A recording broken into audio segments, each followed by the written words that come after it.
Saa 7 kamili saa za Afrika ya Mashariki. Kwa namna hiyo nikitumai kwamba mzima popote pale ulipo, hujambo na karibu katika awamu hii ya matukio ndani ya TV47 na awamu ya saa 7. Jina langu ni Elizabeth Mutuku. Kama nilivyosema awali katika kipindi kile ambacho kimepita, ni kwamba tunatarajia hotuba ya Rais William Ruto kuhusiana na masuala mbalimbali. Ajenda yenyewe bado haijawekwa wazi, ila wanahabari wetu wapo katika ikulu yake Rais ya Nairobi, ambapo watakuwa wakifuatilia taarifa hizo na tutakuwa tukiwasiliana nao moja kwa moja. Kama unavyoona katika kiwambo chako, ni kwamba hizo ni picha za moja kwa moja kutoka ikulu ya Rais hapa jijini Nairobi, ambapo dakika kidogo zijazo atakuwa akizungumza. Kauli zenyewe tutakuwa tukikupeperushia moja kwa moja hotuba hiyo.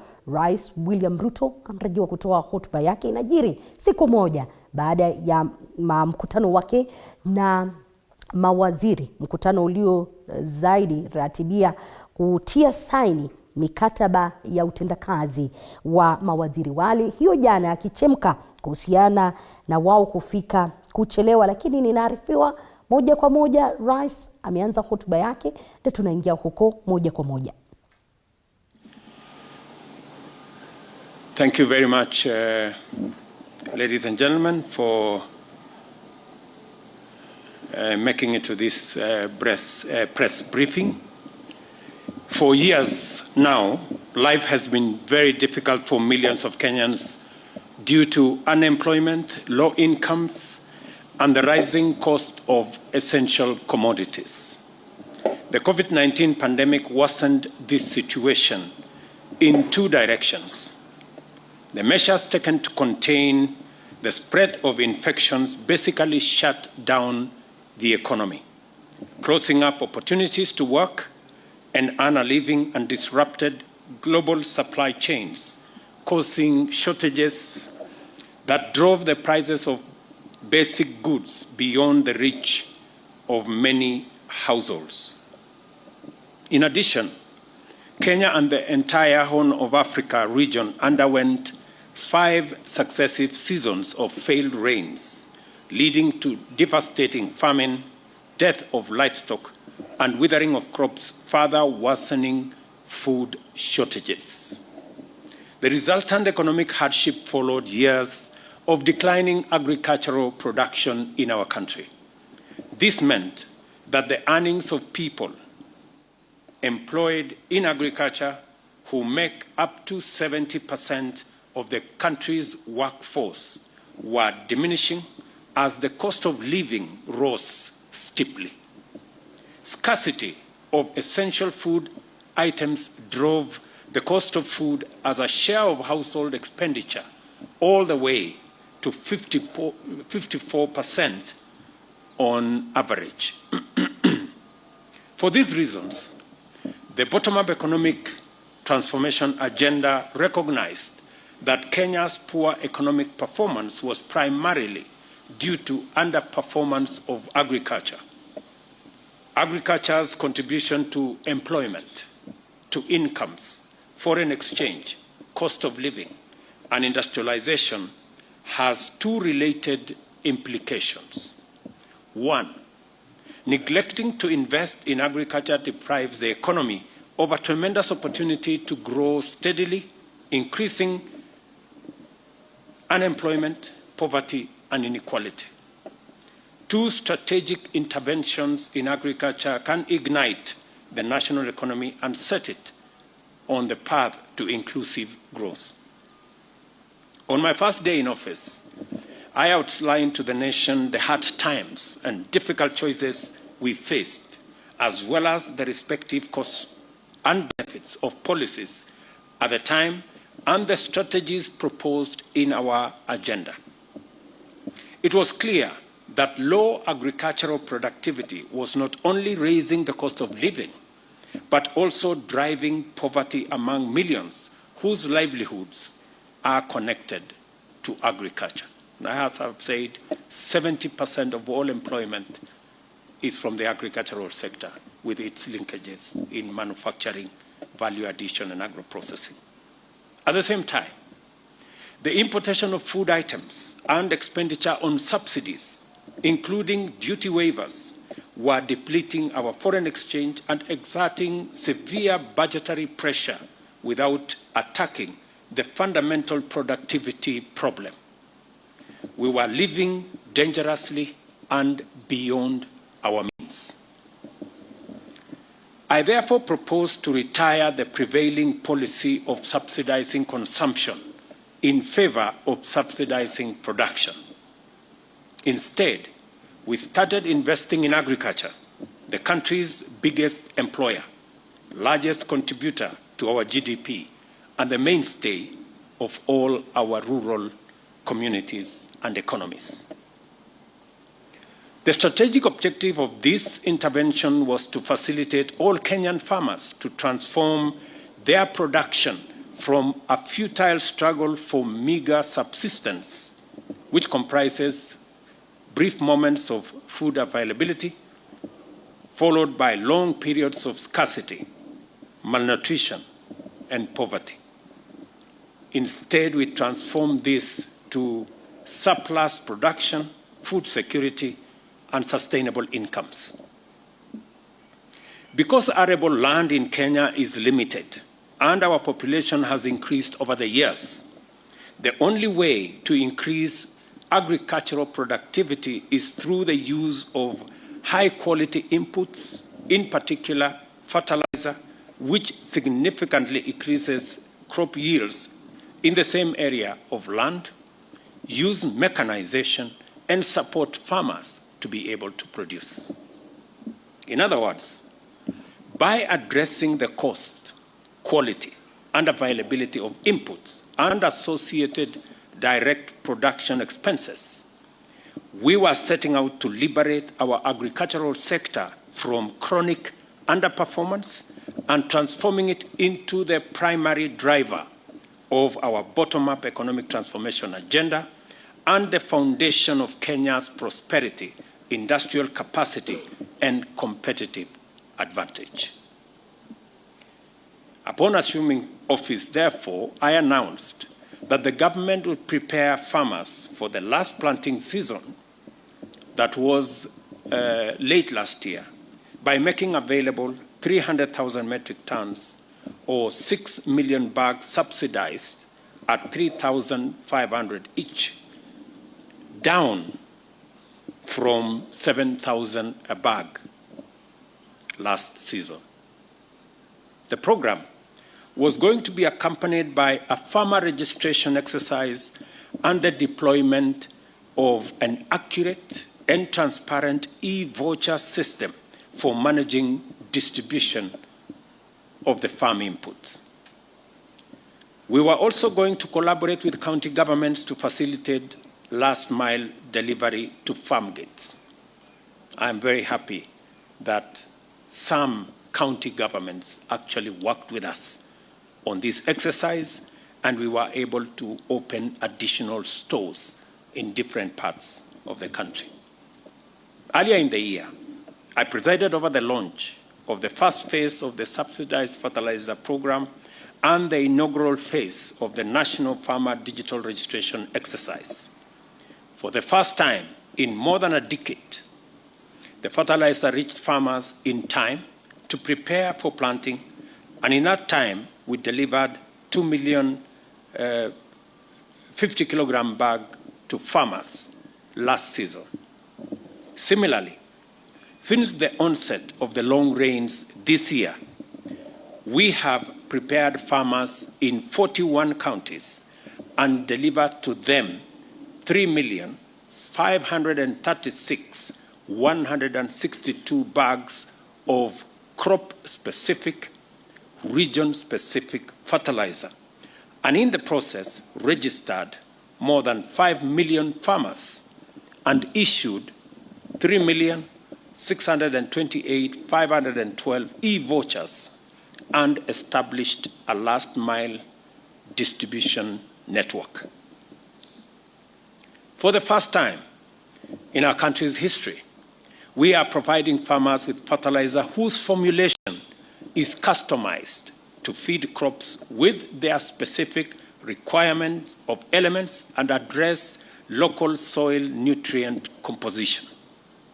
It is also the first time that fertilizer has been delivered directly to farmers on the basis of land acreage and crop production capacity, thanks to technology. Our last mile logistics were enhanced through effective partnership with county governments, and as a result, counties and communities made warehouses and stores available to the National Cereals and Produce Board to serve farmers efficiently and as close to them as possible. ICT, once again, proved to be a game changer for our innovative intervention to serve farmers. After working with local administration to register farmers, and I must congratulate my deputy for spearheading that process, we collaborated with Safaricom to develop and deploy the fertilizer e-forger system to administer the fertilizer subsidy transparently, accurately, and efficiently. By cutting out brokers, middlemen, and other intermediaries, we have eradicated corruption and inefficiency from the program in order to concentrate maximum benefits on the farmer. The crops targeted by the e-voucher subsidized fertilizer program are maize, coffee, sugarcane, potatoes, rice, tea, cotton, edible oils, and tomatoes. The total amount spent so far on the fertilizer subsidy program is a small fraction of the annual cost of consumption subsidies, and yet its impact is nothing short of tremendous. In 2017, Kenya produced 39 million bags of maize. In 2018, production rose to 44 million bags of maize, but later came down to 40 in 2019, and again 40 million bags in 2021.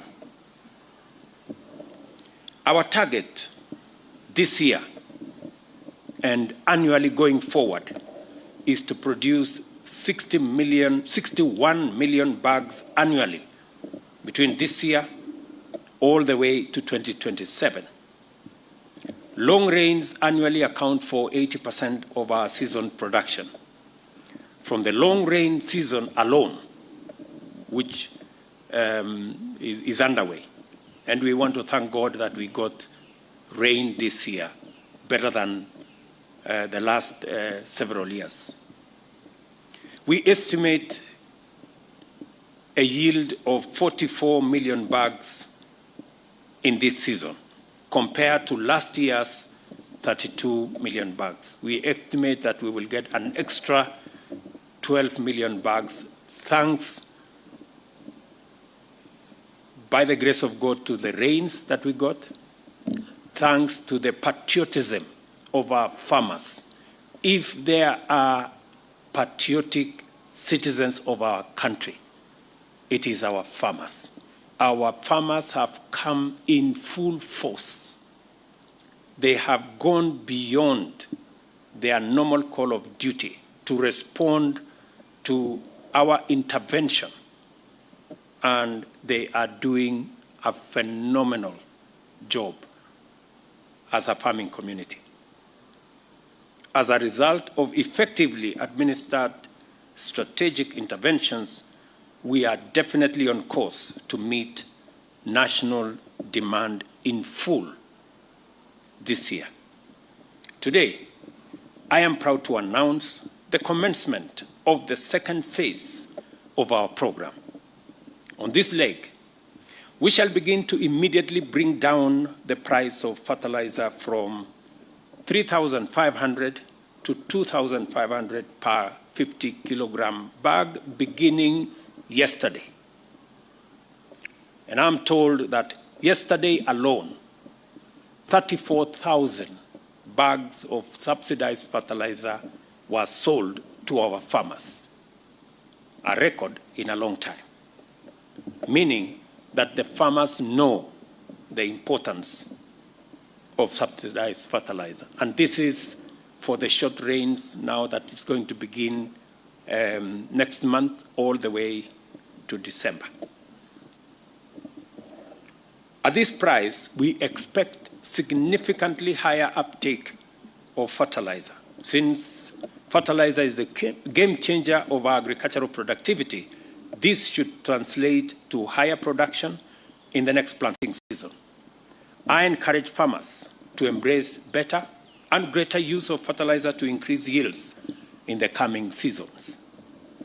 The government is also appealing to farmers to redouble the use of fertilizer per acre to increase agricultural production. In the long rain season, most farmers used 1 bag of fertilizer per acre. Data shows that if you double the fertilizer per acre, you will get more yield from between 20 and 25 bags per acre. Many farmers who use 1 bag per acre get anywhere between 12 and 15 bags. But if they double the use of fertilizer, and I want every farmer to listen to me because this is what I do in my farm. Yeah? When you double the use of fertilizer, there is a direct correlation to the production that you get as a farmer. So I am asking our farmers, now that we have reduced the cost of fertilizer from 7,000 now to 2,500, they have absolutely no reason why they should not double the fertilizer they are using from 1 bag to 2 bags, and we can immediately double our production, and we can get rid of the shortages and the high costs of food in our country. For the coming short rains, the government has embarked on the distribution of fertilizer to farmers throughout the country with a view to ultimately delivering 100,000 metric tons, or at least 2 million bags of 50 kilogram bags at the subsidized price of 2,500. I'm asking farmers in the short rain regions that we are working with the county governments, and I am happy the chair of the Council of Governors is here, so that we can work with them on the last mile delivery to make sure that our farmers have access to fertilizer, especially the last mile component, so that we can enhance the productivity of our farmers. I still see, whenever I go around the country, that many farmers are not yet using sufficient fertilizer. Many of them are planting without. Some of them are planting with half a bag. Those who are trying are doing with 1 bag. I am encouraging farmers going forward that let us use at least minimum 2 as we go to 3, because that is how we are going to increase our productivity, and that is how we are going to feed our nation, and that is how we are going to bring down the cost of living in Kenya. Further, I'm happy to announce that our partnership with county governments has provided last-mile delivery of fertilizer to farmers and will be complemented with the opening of more than 50 distribution centers across the country. We will do more if the need arises. I am asking our county governments to work with us, to work with the National Cereals and Produce Board in opening additional centers where we can make these fertilizers available. And we are going to work on a mechanism where this will be jointly rolled out between the national government and our county governments. And we can agree on how the last mile can be worked out. My suggestion would be the county governments provide the space and the stores, and as a national government, we will work with them in making sure that there is personnel which can be shared between the county and the national government to make sure those stores run efficiently and serve the farmers as best as we all want. As we prepare for a bumper harvest, thanks to a successful collaboration between the Almighty God who has given us rain, the government of Kenya who has delivered fertilizer, and our very hard-working farmers who has done the most. I also take this opportunity to convey more good news to our farmers. We are now implementing a national initiative to acquire 100 dryers, which will be distributed strategically to various NCPB depots nationwide, with the aim of serving maize farmers as well as cereal farmers at subsidized and highly affordable rates. I know, for example, that farmers have been spending anywhere between about 60 shillings per 90 kilogram bag of maize and thereabout. We are proposing that this year, Government of Kenya is going to meet half the bill for drying. Again, this is our strategy to make sure that we eliminate post-harvest losses. As we all know, we have seen farmers trying to dry their produce in all manner of ways, on roadsides, along the roads, in all manner of places.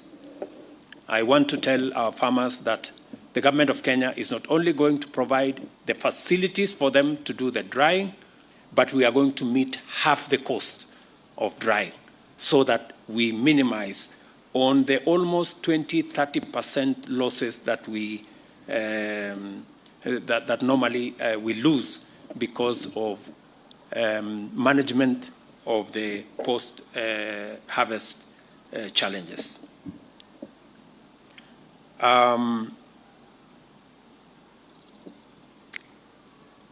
We are also doing this because the weathermen are telling us that there might be some El Nino rains further down the road, and we want to make sure that the El Nino rains do not disrupt our production.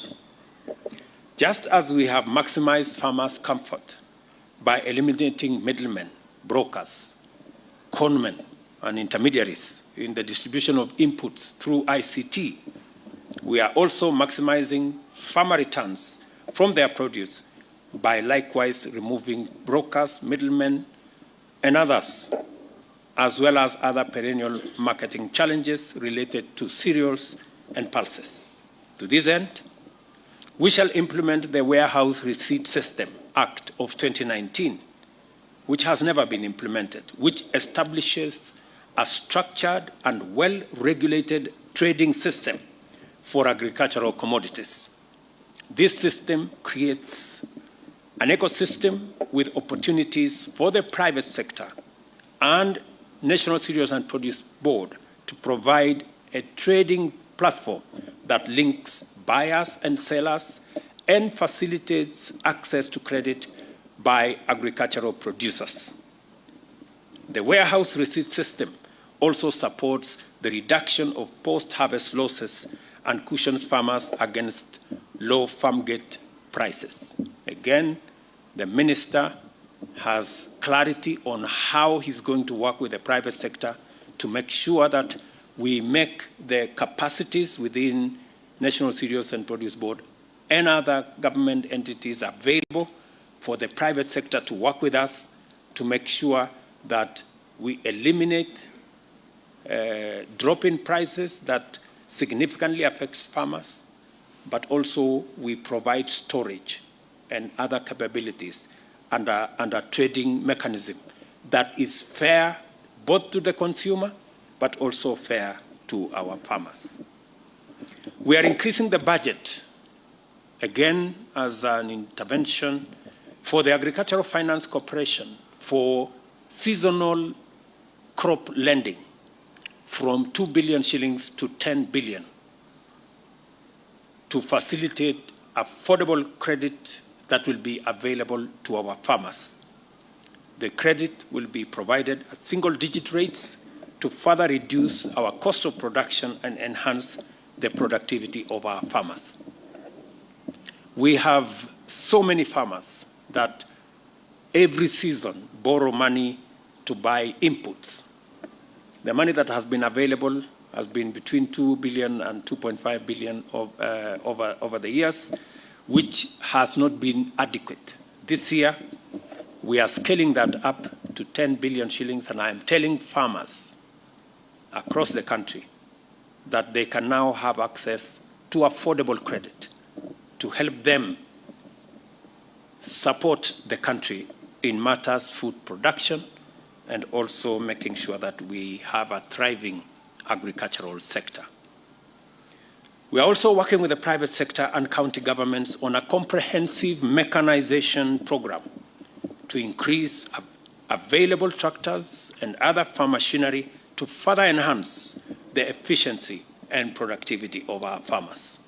As you are all aware, some of our farmers are still using all manner of practices, including auctions and all manner, and their productivity is limited. We have scope. Our mechanization is currently at around 45%. It is the intention in the next 5 years to drive that to 75% mechanization in Kenya.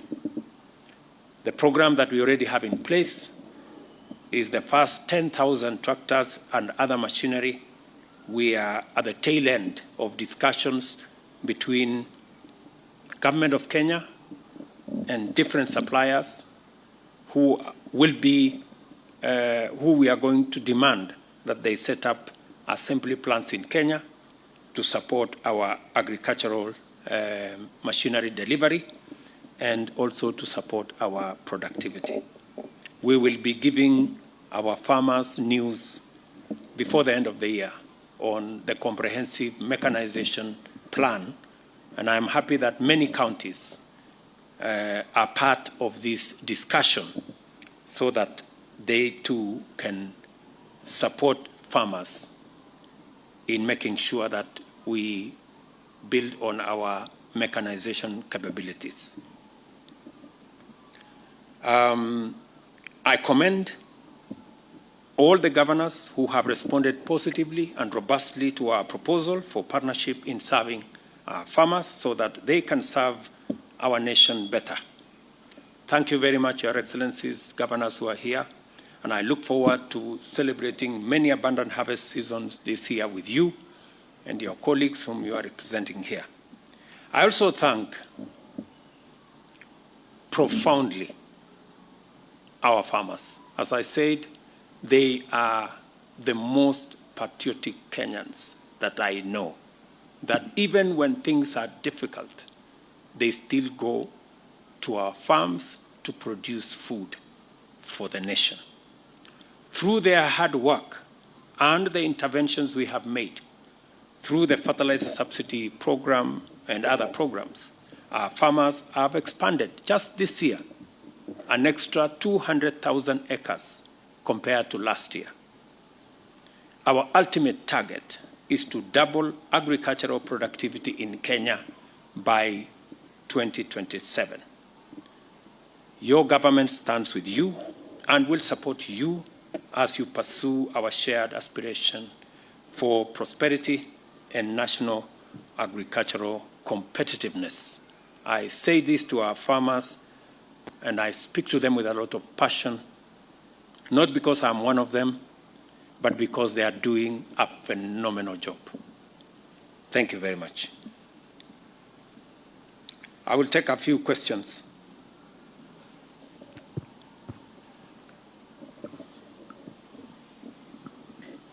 My name is Chemutai Goin from Citizen TV, and I have one question. There's been concern by sugarcane farmers in parts of Western and Nyanza. Some factories have closed shop, and Kenyans are actually concerned about the price of sugar because when you look at the period when you took over power, sugar was about 300 shillings, and now 2 kgs is retailing for about 510. So the concern is what is pushing the price of sugar up, and what interventions the Ministry of Agriculture and the administration is using to cushion the farmers. Thank you. Thank you very much. I agree with you. that there is concern around sugar. Some of the, we've had confusion and chaos actually in the whole sugar subsector. And we are streamlining that sector because the whole sugarcane sector has been riddled with all manner of confusion and poaching of sugarcane from one corner to another. The others, everybody refusing to work in accordance with the law. In fact, the reason why many companies have closed shop temporarily is because there is no cane to harvest. And they were even harvesting cane that is not mature. We have had serious consultations. The minister, AFA, has been on top of that game.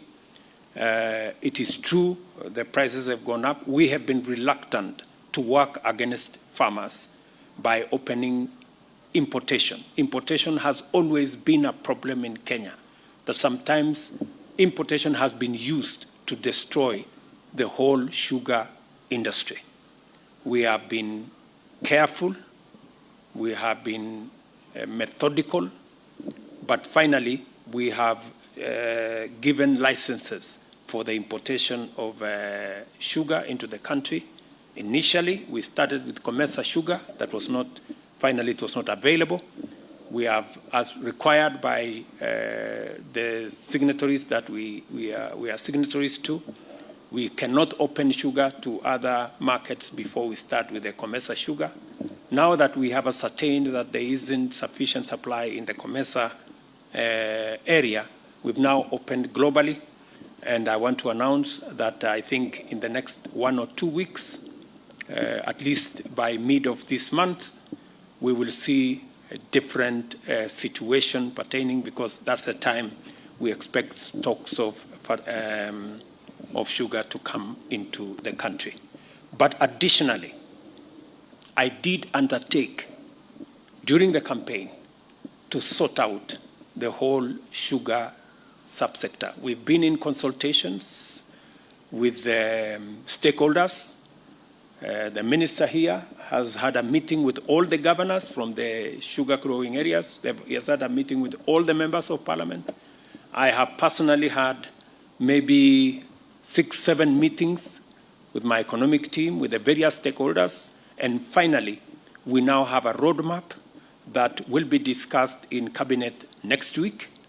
And I want to promise the country that we now have a comprehensive plan to sort out our sugar subsector and make sure that that area is properly aligned to serve the interest of farmers first and to serve the interest of the country, consumers, and everybody else. Thank you very much. My name is Jeff Kirui from KTN News, and my question is regarding the subsidized fertilizer is a welcome move in terms of increasing production. However, there is another key component, which is the cost of fuel. And what is the government doing about that, since the cost of fuel, specifically diesel, has been rising steadily?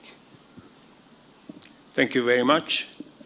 As you're aware, our intervention in that space is what I said earlier, that we cannot go into subsidizing consumption.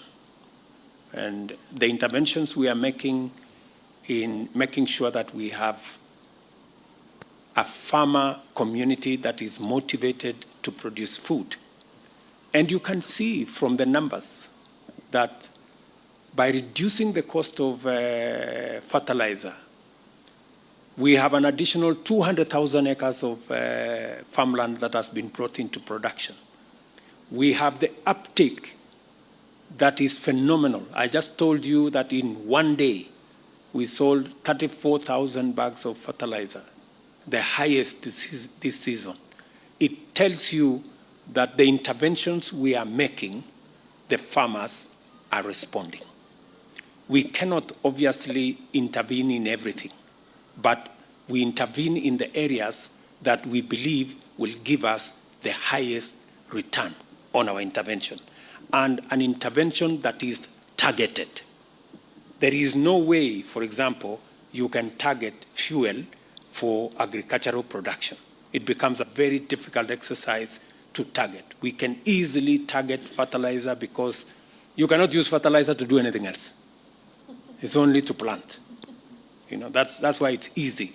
And the reason why we have taken this approach is that we want policy interventions that cannot be abused, that cannot be subjected to corruption, that cannot be diverted.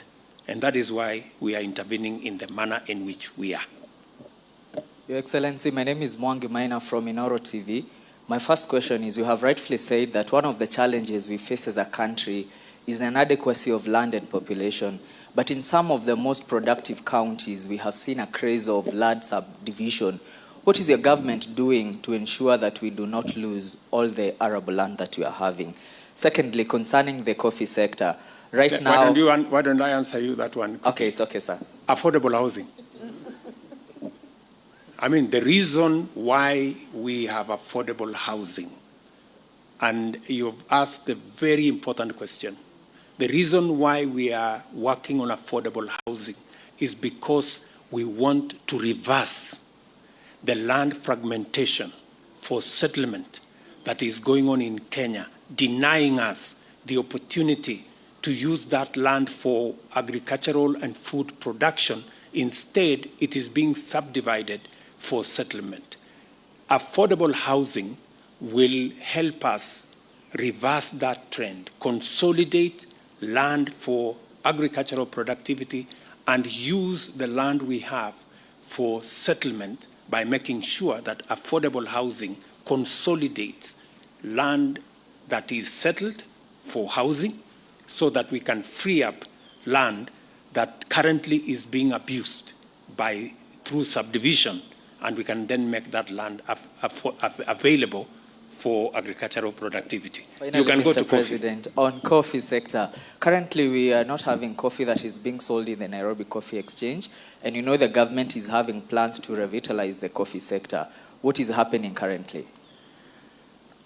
We've had challenges in the coffee sector. We also, I made a commitment during the campaign that we are going to sort out this sector. We have people in that space who are chronic. And because we have to sort out that space, we've had to make some difficult decisions. Including this morning, we were having a conversation about coffee. What I want to promise the coffee farmers is that we are going to sort out this area. Imagine last year, we even made fertilizer available at 3,500 for coffee farmers. But the cartel in the coffee sector could not even allow the farmers to pick the coffee of 3,500. They were still selling fertilizer of 5,000 to farmers by force. Can you imagine that? So we are on top of it. I want to promise the coffee farmers, I know coffee farmers are not making money the way they should. Current going prices of beans is maybe 50, 60, 70 shillings. We made a commitment that we are going to have a floor price of between 100 and 120 shillings per kilo, going upwards, progressing towards 150. That is where we are going to take this. There has been a challenge of the auction. We have agreed tentatively that there will be an auction next week to make sure that the whole process does not stall. But finally, we will sort out matters around the sale of coffee. Farmers are getting a raw deal in the whole of that exercise. And 2-3 people have taken that whole sector hostage. And I want to promise our farmers that the government of Kenya is going to sort it out. Your Excellency, my name is Grace Kuriakanja from TV47. 2 questions, I'll go with the first. What plans does the government have to harvest water now that, like you said, we have an early warning from the weatherman? And your second question? My second question, Your Excellency, is ahead of the anticipated talks between Kenya Kwanza and Azimio. Please, let's not go there. Let's not go there. So let's stick with the first question. We have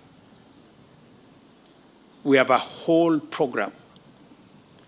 As you have seen, we have already advertised the first 33 mega dams. The analysis is going on at the moment of the various tender documents as part of our big plan on water harvesting. Our stretch is to do 100 mega dams, to do close to 1,000 micro dams, and close to 3,800 water ponds around the country. That is a program that Alice Wahome, CS Alice Wahome and her team are working on. They will be sending a brief to Cabinet in the next 1 week, and we are well on course on harvesting water because it is a major component that is going to drive our farming through irrigation, is going to drive our health through making sure that there is clean water for drinking, is also going to drive our livestock industry by making sure that we have water for livestock. So it's a very important sector. It is one of our big focus, our big tickets, and we are working on it. Thank you very much. My name is good people. My name is Gitao Wanjiko, and my question touches on Pelis or Shamba system. I would like to know how does it contribute to the food security? And on the other hand, we have felt, and some people feel that the Shamba system contribute into environmental degradation. And your government is so serious in terms of conserving the environment. How are you going to intermarry the two so that maybe we can exploit the Peli system and as well as we contribute or we conserve the environment? Our focus at the moment is on growing 15 billion trees in Kenya. We have a comprehensive plan on how that is going to be achieved. And we will be making a statement, a comprehensive statement on all the challenges we are having and what needs to be done to make sure that we respond appropriately in that space. I know there has been concern, for example, on the lifting of the moratorium on tree harvesting. I want, for avoidance of doubt, that will not be an occasion to reverse our tree planting exercise. What we are doing, we are going to make sure that that exercise does not lead to what we have seen in the past. And it is the reason why this year we have hired an extra 1,500 forest officers, including wardens, to make sure that we take full charge of the exercise around our forests and to make sure that if we are harvesting trees because they are mature and they are commercial plantations, it is just that, coordinated properly, because there is value in us using some of the resources, especially in the commercial plantations, to drive our 15 billion tree growing plan. The resources that we need in that space is going to be plowed back. In fact, there is no single coin that is going to come from commercial forestry and the harvest of commercial trees that's going to go outside, making sure that we drive our plan on 15 billion trees. But again, we are going to issue a comprehensive statement in that direction.